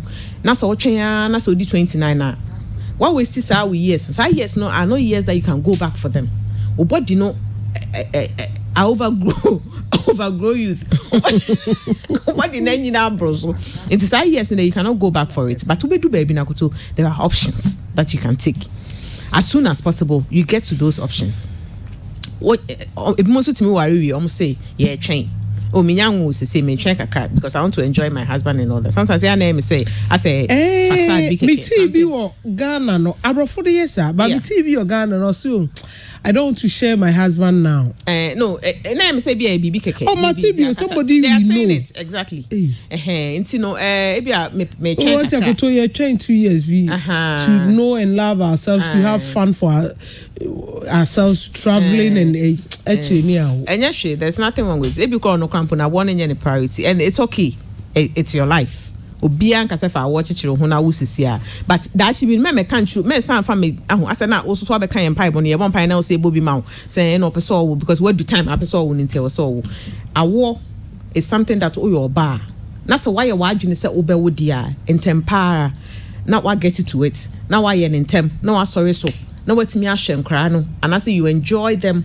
as part of your lives and sana when you akọ but say you between doctor Kasoka say sana kusua no emu yemre ebedu baby there are complications abnormal children ebi abedu age bi no na afi de obewo a obu han say akrai ebi ne IQ kra akofom abrewa ba ebeche na de ebebrands wahu ebi ko wo ntama enka na nyesa nete ne ekasa abnormal nyesa ne body physically nko na che say ebi ane nsani ho ana ne nani ho ana wache ana sese but wo za kra na nkasa ye bia no akra wadi 10 years oye ne mate obi wadi 6 years ana se ne IQ wo form ana bibi enti se ebe wo nko ade Akoto entempa no ne ahya ase yenya ne ntem ne yenso yen sorry okay to asugusu a wutie women affairs and ye interviews ni nti asa ama yemren akokakra I want to pick 5 calls 5 minutes me dey for 5 calls and sana ya sorry jumedie ne so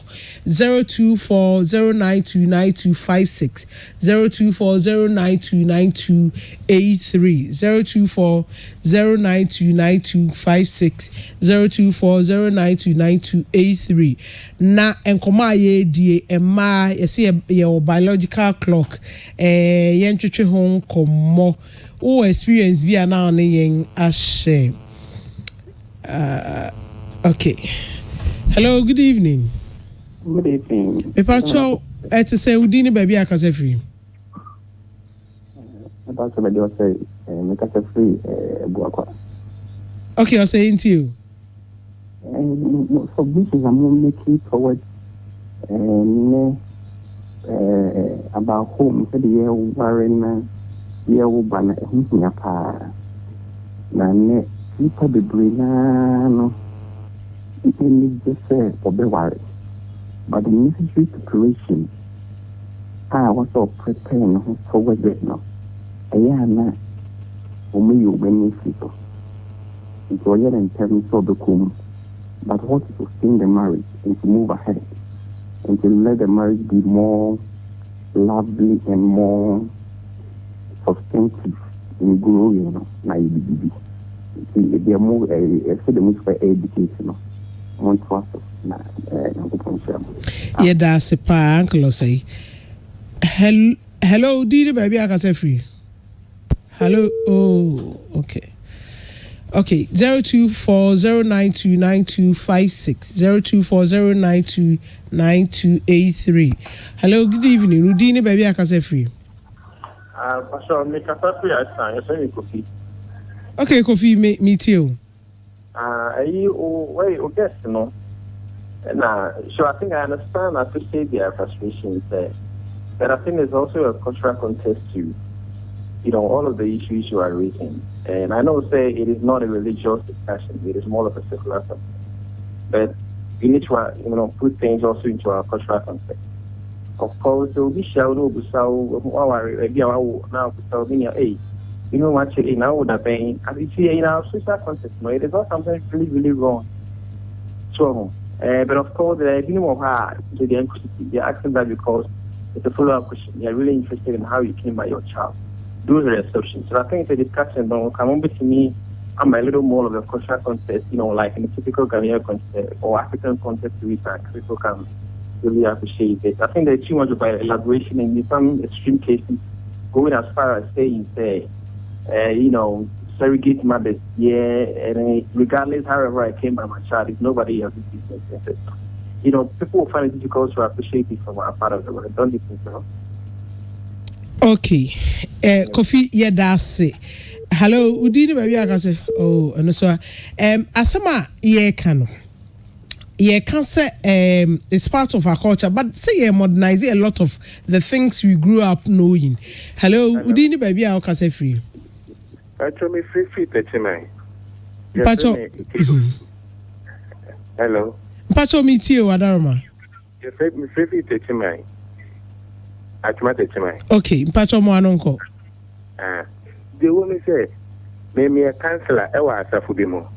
But you see no, me ka say see no, more 43 years one way da. The first more 32 years. When they were virgin cry, I'm almost my year cancer catches one share now won't cry and bed in the man. Papa Bear suffer were virgin. The first was 28 years. I was the same thing, virgins. It is said, who call and Yamama, I must have been who can cry and sick. It is a quarrel with me, the first with me, Yaba. I think that they would have to see professionals. Also, Eunice. Dr. Crenson. My number is 0244 606 500. 0244 606 500. Why? 606 500. Aye. Hello, Dini baby, I can say free. Yeah, good evening. Good evening. Me pacho okay, yeah, I'm pacho into. Yeah, me problem when me say be related yeah. My worry the main area will be now as if you also as even the second one is getting to my friend say 5 years. But Obano editor say on the one will be because yeah I want to and maybe the thing is that me na me bema me no me keep it to me will be na no ba betimi ada say the because of onyema or say I want to be will be there e do akoya about na won so when you ya wo ko won pani ki dey said to be want to be will be more so na there because I know say dia related dia and I think so basa no sana be ma no ase won fa ne tie ase we kwa bon tin na said the other so ba ko for na den na me ko because award the more can award the pa the imagine say the show why then na o ti gina o ti yon to na ba for ma o ti gina say ahon ti guarantee ahon ti me now ya nwa ko no ma bi na say le awon ni ma na mo sa bo say ha gina ka the so ma be ne be say Bacho Nyabotre there be we justification Bacho Nyabotre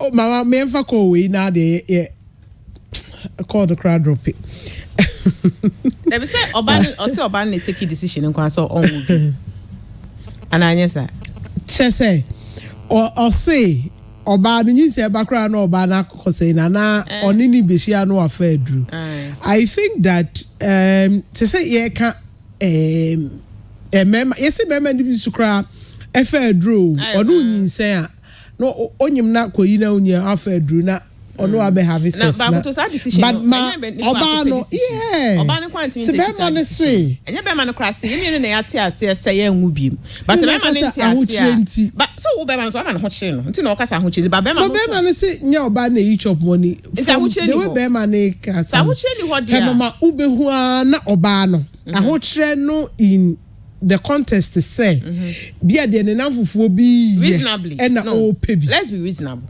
oba no let's be reasonable say ahoche de here say nkra ni nya adwane ni ana but because Eunice be ma ne nka say me dem pema be enu here be ma ne ha be ma no nto no nka say me dem pema be nti so so nwu bi ma mate ase but me mo bi fofra wa ma me oba no nka say okay ase no onya butre no kan na mse onya butre David Bacho ye bre na ye bre ti mi fa course ni bi afi na phone lines na jam mama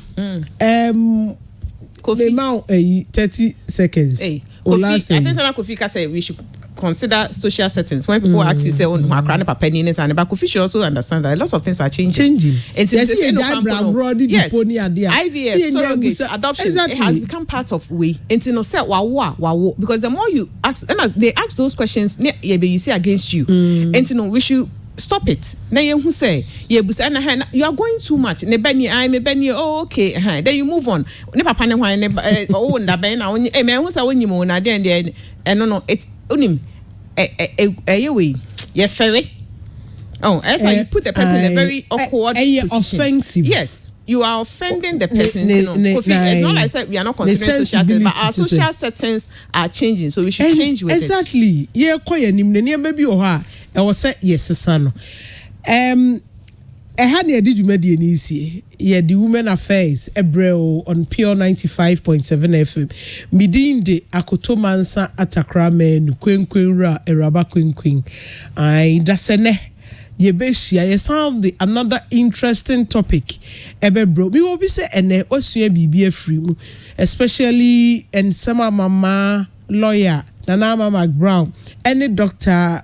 Elizabeth Crenso almost various submissions osua bibia free mu and going forward ebeboa that's ene yebeshia extra. Join us on Pure Morning Drive. The King is going to be back.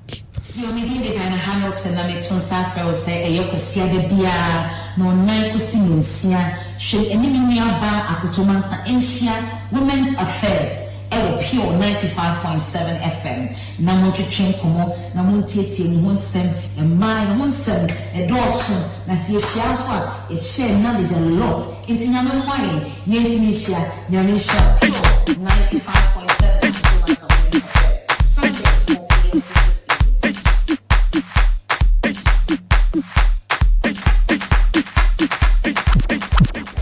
clear to just say I fear about one way ever cost one many abresa crodom epe wo hamu ntichemu aduo woche sanso ana akamre kuma be ne yakoma to so akotomma na yeyi akandifo mbesi eye o man yanan ewo amanyo nsemu no wodu ani echemu asantemantem a mensia not eho ana amanyoku efe say UPP omo nso emre se bedwani a omo ede ne ekwakosi ana ewo ho no eno mapa no ho ntoma.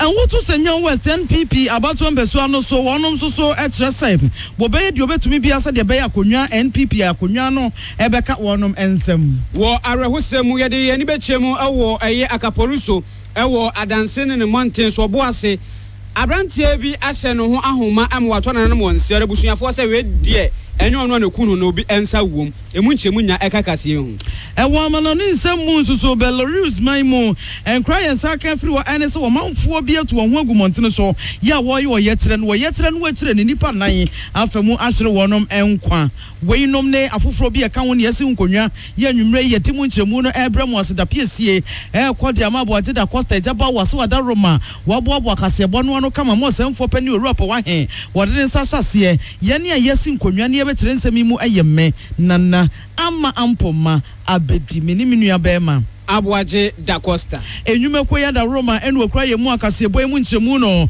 ye de esom motententen Atoma Bank Limited ehwo ene edura ne anigie no ewie mu di na esipi na esita esanse sikasam toto ye wonum na edi mu akotene panti fun ase kwada so patase alaba da 9% ya wabade mu ko na sikasam toto ye ne ho adwade nyina no wo mu awo Adonko next level drivers tickets promo wosenkani jibi fafa motion no ebre bi beso wo so wanigie no ebe wi opeye wote wa wote angel and apio obeti an see a book kan number enu dina de mikatente wa ba fidie so mpanifo ntan abaji coupon de akwaje fangu ni bi egu sen ni mu afei ahoma itro na fato wo ne beboa o 0239457039 wo fra mpanifo baje so Holy FM no nya wo ma ye didi djuma no se wo pese wo bo wadwaton de ho dawuro ana akwa preach ken rade won sempa ahoma no e na mabọ mede ama wei Sanso ana enua himfi Hair Palace menua no ma yase mutinwi enimo ni monyamofo mani enchemu o masoye ho na monkwaje enua hodo mu enwi mu assorte